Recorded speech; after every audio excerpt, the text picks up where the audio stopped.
డ్రైవర్ల గురించి మాట్లాడితే కేసులు పెడతారా? డ్రైవర్ల ఒక సమస్యలు తెలపరిస్తే జైల్లో ఇప్పిస్తారా? అంటే మేము చేసిన తప్పేంటి? డ్రైవర్ల ఒక సమస్యలు తెలపరిస్తే మా మీద కేసులు వేస్తారా? మా మీద అంటే డ్రైవర్ల గురించి ఎవరు ప్రపంచంలో మాట్లాడకూడదా? డ్రైవర్కి జరిగే అన్యాయాన్ని ఎవరు ప్రశ్నించకూడదా? నేను ఒక డ్రైవర్ని, నేనేమైనా భయపడతా అనుకుంటున్నారా? 24/7 మృత్యుతో పోరాడుతూ నా పనిని చేస్తూ ఉంటాను. 365 రోజులు మృత్యుతో పోరాడుతూ ఉంటాను. నేను ఒక డ్రైవర్. నేనే మీలాగా ఇళ్లలో ఏసీ రూముల్లో కూర్చున్నామని అనుకున్నారా? నల్లటి రోడ్డు మీద రహరాజులాగా తిరిగే డ్రైవర్ని. నన్ను భయపడిస్తే మీరు భయపడిపోతా అనుకుంటున్నారా? కేసులు పెడతారా? ఇప్పటికే నా మీద చాలా కేసులున్నాయి. మీ ఇష్టం వచ్చినది చేసుకోండి. నేను ఒక డ్రైవర్ని, కేసులకి భయపడను. ఇప్పుడు డ్రైవర్ యూనియన్ లీడర్ని. దానికంటే ముందు నేను డ్రైవర్ని. అంటే డ్రైవర్ల గురించి ఎవరు మాట్లాడినా వాళ్ళని భయభాంతుల్ని చేయాలనుకుంటున్నారా? మీరు కేసులు పెడతా అంటే భయపడి డ్రైవర్ల గురించి మాట్లాడమనుకుంటున్నారా? అదంతా మీ భ్రమ. డ్రైవర్ గురించి మా గొంతులో ఊపిరున్నంత వరకు, మా ప్రాణాలు ఉన్నంత వరకు డ్రైవర్ల గురించి మాట్లాడుతూనే ఉంటాం. డ్రైవర్ల కోసం పోరాడుతూనే ఉంటాం. మీ ఇష్టం వచ్చినది చేసుకోండి. మీరు భయపడిస్తే భయపడతామనుకుంటున్నారా? ఇక్కడ భయపడక ఎవరు లేరు. మేమేం చేతిలో గాజులు వేసుకునేం. మీ ఇష్టం వచ్చినది చేసుకోండి. నా పేరు అన్వర్ బాషా. నేను ఒక డ్రైవర్ని. అలాగే డ్రైవర్లని గెలిపించేకి ముందుకొచ్చి యూనియన్ మొదలుపెట్టిన సేఫ్టీ డ్రైవర్ అసోసియేషన్ లీడర్ని. గుర్తుపెట్టుకోండి. ఏం భయపడతా అనుకున్నారా? విషయం ఏమంటే డ్రైవర్ అన్నలారా, ఒక ఆడబిడ్డ డ్రైవర్ ఒక భార్య ఒక వీడియో చేసింది. ఆ వీడియోలో ఆ అమ్మాయి మాట్లాడే మాటలు ఏమంటే, డ్రైవర్ని ఈ విధంగా చూస్తున్నారు, డ్రైవర్ని ఈ విధంగా దూషిస్తున్నారు, డ్రైవర్ మీద ఈ విధంగా నిందలేస్తున్నారు, డ్రైవర్లకు జీతాలు ఇస్తులేరు, డ్రైవర్ అంటే మనిషి కాదా మీ దృష్టిలో అని అమ్మాయి చెప్తా ఉంది. ఎక్కడ ఎవరి పేరు తీసుకొని కానీ ఎవరిని కానీ దూషించలేదు. ఆయమ్మ ఒక డ్రైవర్ భార్య గనుక ఇంట్లో డ్రైవర్ పడే కష్టాలు ఆయమ్మ కళ్ళారా చూస్తుంది గనుక, అతనికి బయట జరిగే అవమానాలని కూడా చూస్తుంది గనుక ఆ అమ్మాయి తట్టుకోలేక ఒక డ్రైవర్ భార్య వీడియో ముందుకు వచ్చి మాట్లాడితే, ఆ మాట్లాడిన వీడియో నాకు వాట్సాప్ గ్రూప్లో వస్తే ఆ వీడియోని నేను పోస్ట్ చేస్తే, ఆ వీడియో మీరు డిలీట్ చేస్తారా లేదా? చెయ్యకుంటే మీ మీద కేసు పెడతానంటాడు ఒకడు. పెట్టుకో, కేసు కాకుంటే ఏమైనా పెట్టుకో, జైల్లో పోయేకైనా సిద్ధం. కానీ ఇటువంటి మీ బెదిరింపులకి భయపడేకి మేమేమో అల్లా టప్పోళ్ళం కాదు. డ్రైవర్లం గుర్తుపెట్టుకో. ఏం డ్రైవర్ల గురించి ఎవరు మాట్లాడకూడదా? చూడండి, మీకు ఈ వీడియో ద్వారా తెలపరుస్తున్నాను. మీరు నా మీద కేసులు పెట్టుకుంటారో ఏం చేసుకుంటారో చేసుకోండి. కానీ నా గొంతులో ఊపిరిన్నంత వరకు నేను డ్రైవర్ల గురించే మాట్లాడతాను. ఎప్పుడు నేను మాట్లాడాను తెలుసా? మీరు అందరు కలిసి నన్ను ఈ భూమి మీద లేకుండా చేయండి. నన్ను మర్డర్ చేస్తారా, చంపేస్తారా, ఇంకా మీ ఇష్టం.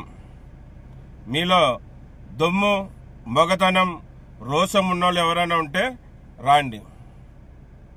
లేకుంటే మీరు చెప్తే నేను భయపడి ఇంట్లో కూర్చొని వీడియో ముందు మాట్లాడకుండా ఉండేవాడిని కాదు.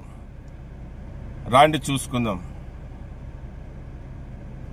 నేను ధర్మం వైపు నిలబడతాను. మా డ్రైవర్లు కూడా ఎవరైనా తప్పు చేస్తే ఆ తప్పుని తప్పు అంటాను. నేను సోషల్ మీడియాలో పెట్టేకి ముందు 100 సార్లు ఆలోచించే పెడతాను. పెట్టినాక ఇంకా ఆలోచించాను. దాంట్లో ఎంతవరకు నిజాలు ఉన్నాయి, ఎంతవరకు వాస్తవాలు ఉన్నాయి తెలుసుకున్నాకనే సోషల్ మీడియాలో పోస్ట్ చేస్తాను. ఊకే నేను ఏదొచ్చిందని అది పోస్ట్ చేయను. దానికి ఒక లెక్క పక్క ఉంటుంది.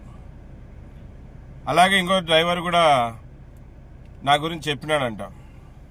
నేను అతని ఫోటో పెట్టి వాయిస్ పెట్టినందుకు అతని మనోభావాలు దెబ్బతిన్నాయంట. అన్నా, నిన్ను గెలిపించడానికే సంఘం పెట్టింది, నిన్ను అవమానపరచడానికి కాదు. నువ్వు ఒక తోటి డ్రైవర్ భార్యని చాలా కష్టపడుతున్నావు. గత సంవత్సరంన్నరగా నువ్వు నా తోటి డ్రైవర్ అని నీకు చాలా బాగా నచ్చ చెప్పుకుంటూ వస్తున్నా, కానీ నువ్వు వినడం లేదు. ఆఖరికి నిన్ను నమ్మి ఎవరైతే షూరిటీ పెట్టారో అతని భార్య ఆత్మహత్య చేసుకోవడానికి సిద్ధపడతా ఉంది.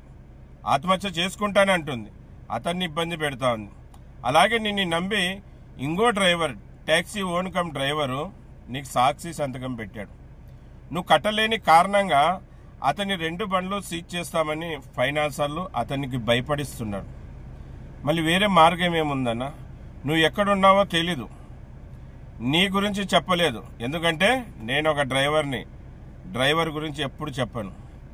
ఆ బండి గురించి చెప్పానే కానీ, ఆ బండి నంబర్ చెప్పానే కానీ, ఆ బండి దొరికితే ఈ నంబర్కి ఫోన్ చేయమని చెప్పానే కానీ వేరే ఏం చెప్పలేదన్నా. నీ పేరు చెప్పలేదు, నీ ఊరు చెప్పలేదు, ఏం చెప్పలేదు. ఓన్లీ బండి ఎక్కడైనా కనబడితే చెప్పండి. మళ్ళీ నువ్వు సంవత్సరంన్నరగా డ్రైవర్కి మోసం చేస్తున్నావే, నీ తోటి డ్రైవర్కి. తప్పు కాదన్నా? నువ్వు కూడా కేసు పెడతానంటున్నావంట కదా, పెట్టానా? డ్రైవర్లని గెలిపించకొచ్చినందుకు మాకు శాస్తి జరగాల్సిందే. మీకోసం వచ్చాం కదా, మీరు మా మీద కేసులు పెట్టాల్సిందే, మేము మీ గురించి జైలుకి పోవాల్సిందే.